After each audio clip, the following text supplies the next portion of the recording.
शैक्षणिक व इतर उपयुक्त व्हिडिओज पाहण्यासाठी सबस्क्राईब करा all in one for VI या आपल्या यूट्यूब चॅनलला.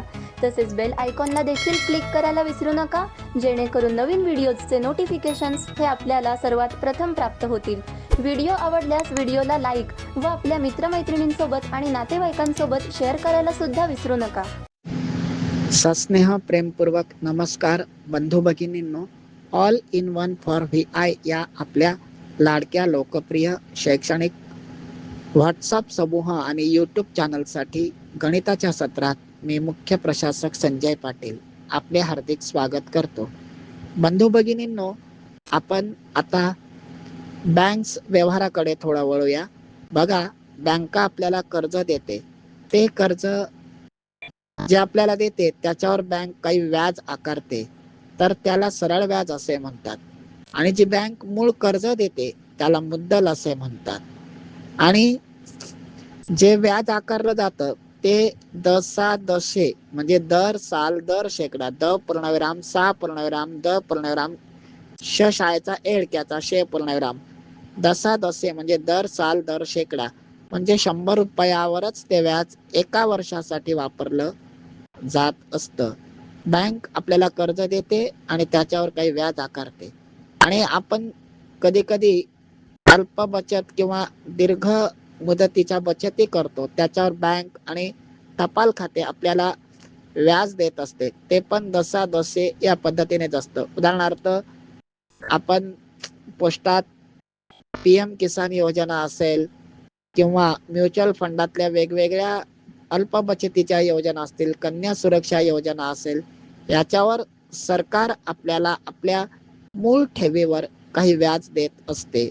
आणि आपण जेव्हा वेगवेगळ्या वित्तीय संस्थांकडून किंवा बँकांकडून कर्ज घेतो, तेव्हा त्या वित्तीय संस्था किंवा त्या बँक्स, त्याला मराठीत पतपेढी म्हणतात, ते आपल्याला सरळ व्याज पद्धतीने त्याच्यावर व्याज आकारत असतात.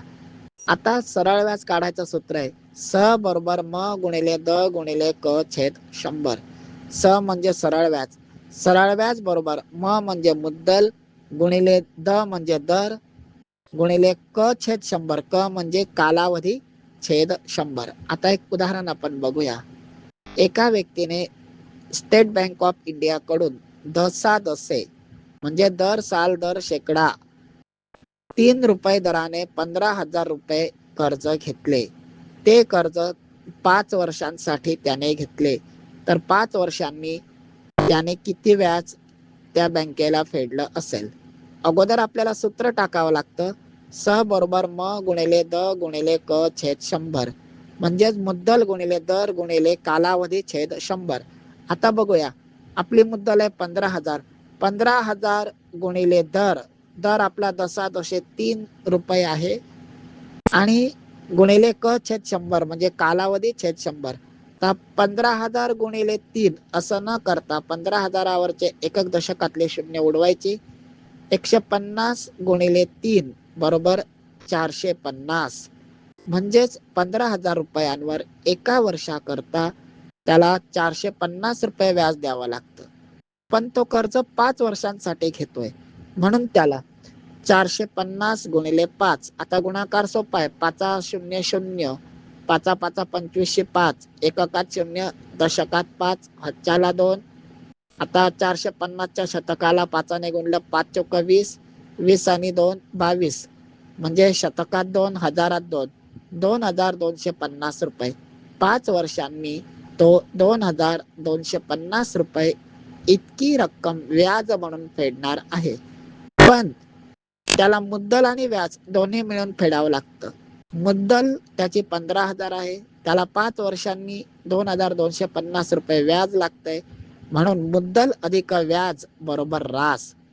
15,000 मुद्दल अधिक 2,250 रुपये व्याज बरोबर 15,000 अधिक 2,250 बरोबर 17,250 रुपये. ही त्याने बँकेत परतफेड केलेली रास आहे. कधी कधी रास आणि मुद्दल दिली जाते, आपल्याला एकूण व्याज काढायचं असतं. सोपं आहे. विरुद्ध रास दिलीये, मुद्दल दिलंय, राशीतून मुद्दल वजा करा, व्याज मिळतं. याच उदाहरणाशी आपण आता खेळून बघूया. आपल्याला रास दिलेली आहे 17,250 रुपये, मुद्दल दिलेला आहे 15,000 रुपये.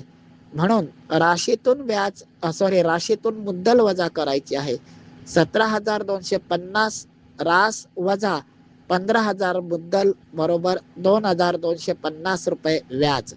कधी कधी व्याज आणि रास दिली जाते, मुद्दल काढायची आहे. इथे पण तोच नियम आहे, राशीतून व्याज वजा करावं. हेच उदाहरण पुन्हा बघूया. 17,250 रुपये रास 17,250 रुपये रास आणि व्याज 2,250 रुपये आहे. तर आपल्याला मुद्दल काढायची आहे. तर 17,250 वजा म्हणजे 17,250 रुपये रास वजा 2,250 रुपये व्याज बरोबर 15,000 रुपये मुद्दल आली. आणि मी वर सांगितल्याप्रमाणे कधी कधी फक्त मुद्दल आणि व्याज दिले जातं, आपल्याला रास काढायची असते. तर 15,000 मुद्दल अधिक 2,250 रुपये व्याज बरोबर 15,000 रुपये मुद्दल अधिक 2,250 रुपये व्याज बरोबर 17,250 रुपये रास.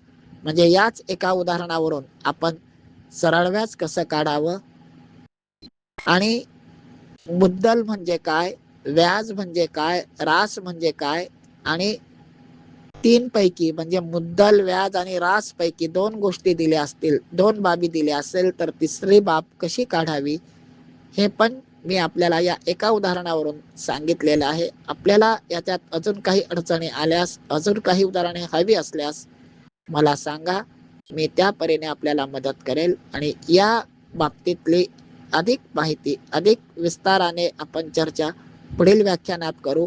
माझं हे व्याख्यान आपणास आवडलं असल्यास बेल आयकॉनला क्लिक करा आणि आपल्या मित्रमंडळींमध्ये, नातेवाईकांमध्ये, कुटुंबियांमध्ये हे व्याख्यान शेअर करा, लाईक, सबस्क्राईब करा. धन्यवाद. शुभ दिन, शुभ आयुष्य.